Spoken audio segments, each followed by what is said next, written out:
4 seconds versus 2 seconds. He's got 2 queens. Can he give checkmate? 3 seconds left. This game features one of the most shocking moves of 2025. Easily top 5 with the white pieces is world number 1 and chess goat. It's Magpie Crane Swan, and he's facing down the bad boy of chess, Mr. Hans Niemann. Wants to dethrone Magnus, become the future goat. They met in Title Tuesday. It's the strongest weekly online chess tournament in the world. This is hot off the press. This is Magnus with the white pieces. So much history between these guys. What an incredible encounter this was, and Magnus, showing full respect here, tucks his king into bed on move 4. Keeps his long-time second, Peter Heine Nielsen, happy. Now we see this pawn going to b3. What a cowboy. Both of the bishops crossing swords there. So Niemann fights back in the centre there.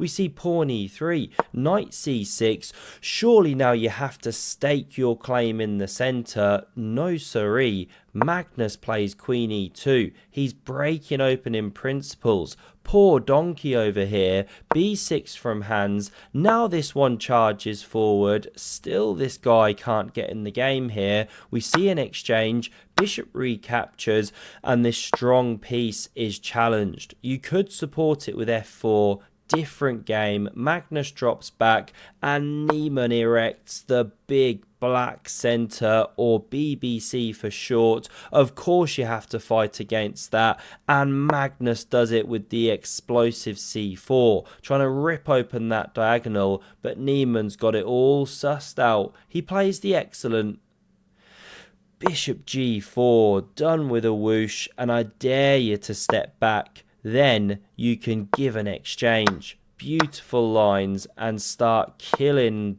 white, I was about to say black, on the light squares. You can explode the centre. There's some amazing lines. We'll pause it here. Black's marginally better.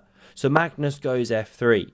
Little bit stinky, opening the king, but it is best. But now it's Niemann's turn to go wrong.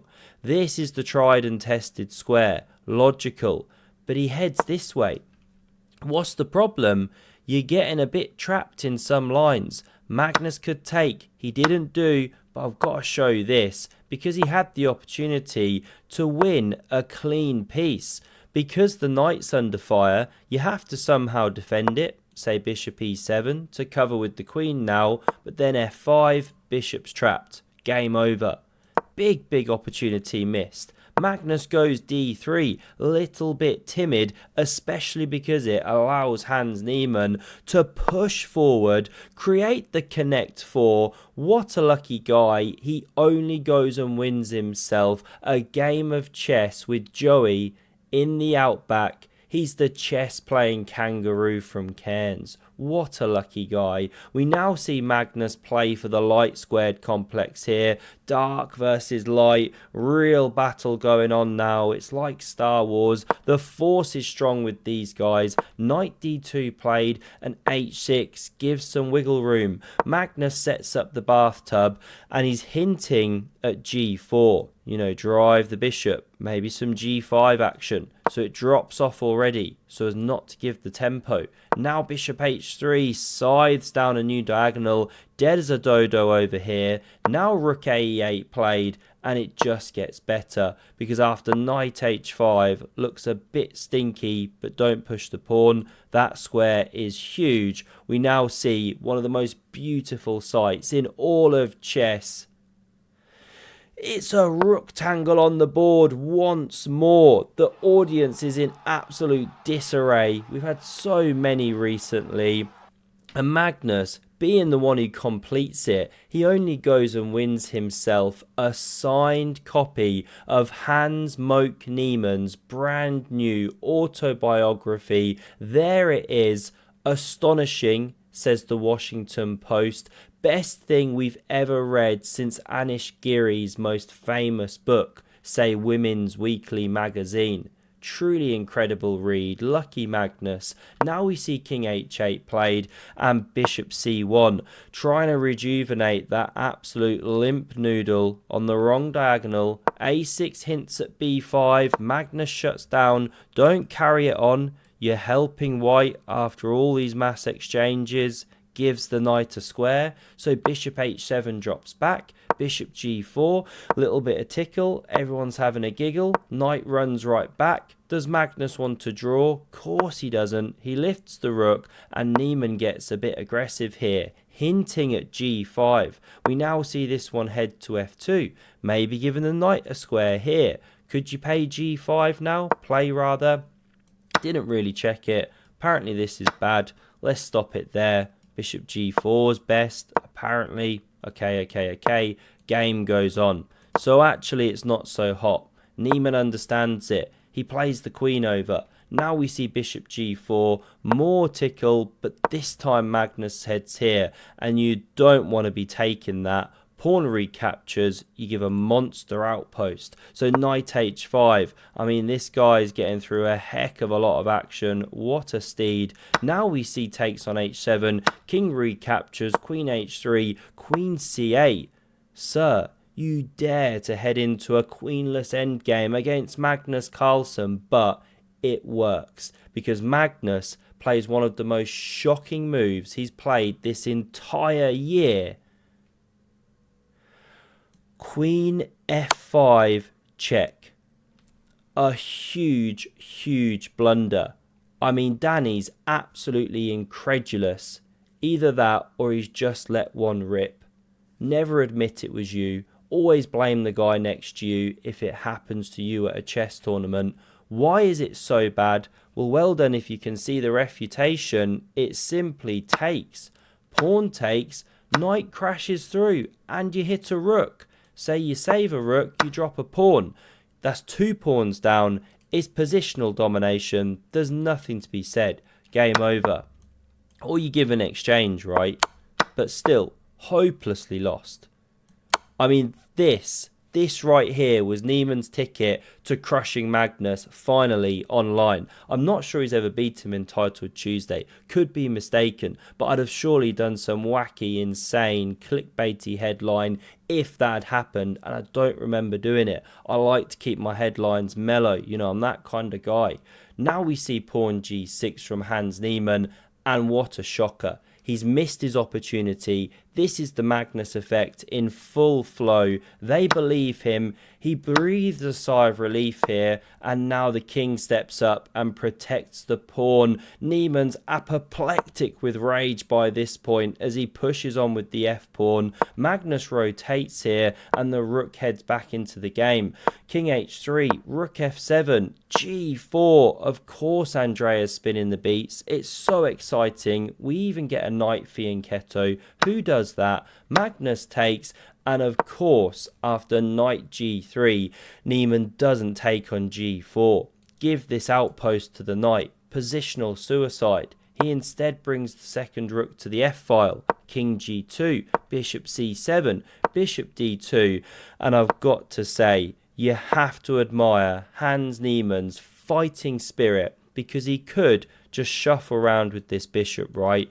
Do some shuffly stuff. But no, he takes the fight to Magnus here with the incredible move. Pawn to e4. And it's a cold-blooded pawn sacrifice saying, sir, I want to eat your king. Mushrooms. Now the point is, you chop off the knight. You know, taking back would have been no good. Monster stallion in the center. King recaptures. Takes on g4.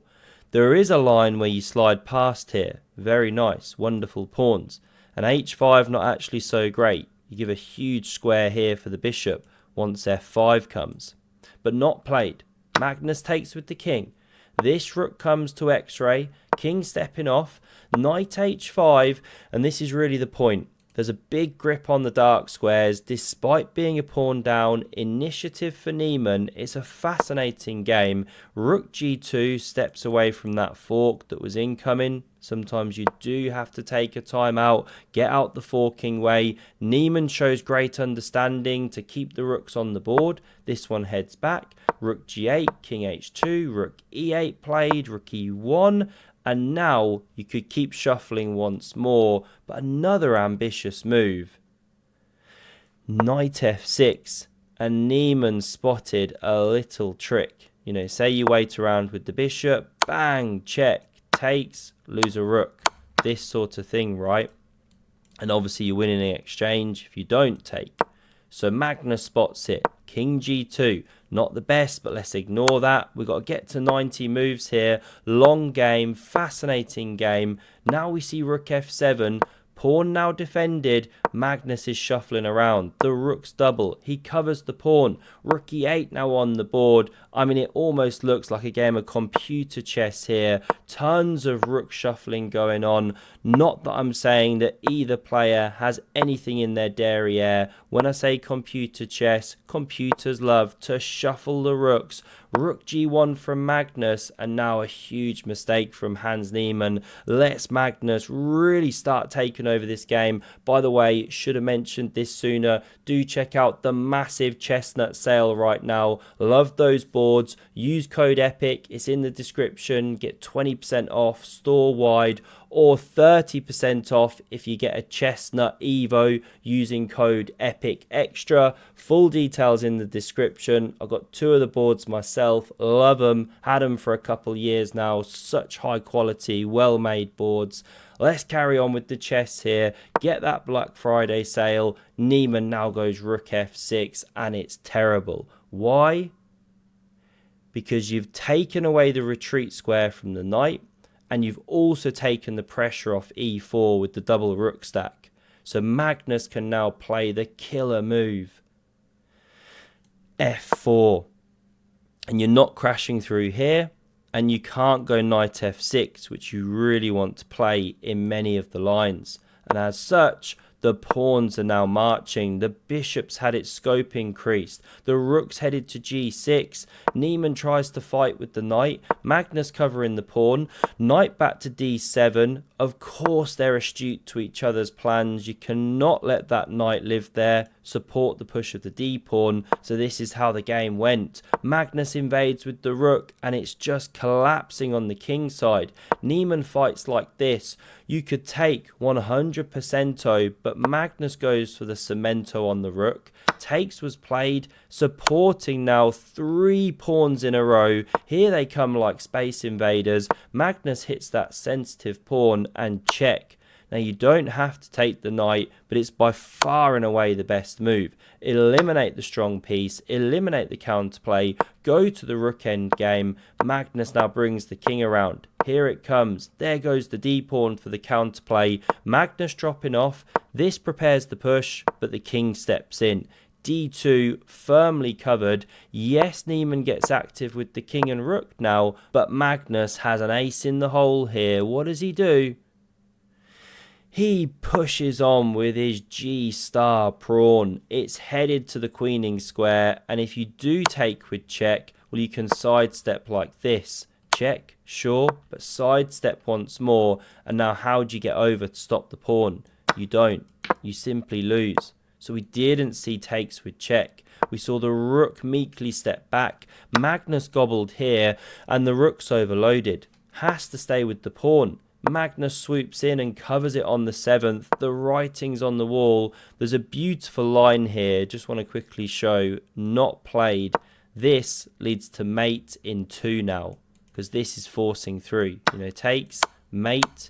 And if you try and stop the push of the pawn, what's the move? Takes, like this. Do you make a knight? Oh, that's beautiful. Never actually fully checked this line. What a mate that would have been. Anyway, no need to get fancy. Magnus offers the pawn, not taken, because this is completely lost. This is the problem. You can't get near the pawns. If you ever take, this one runs, hopelessly lost.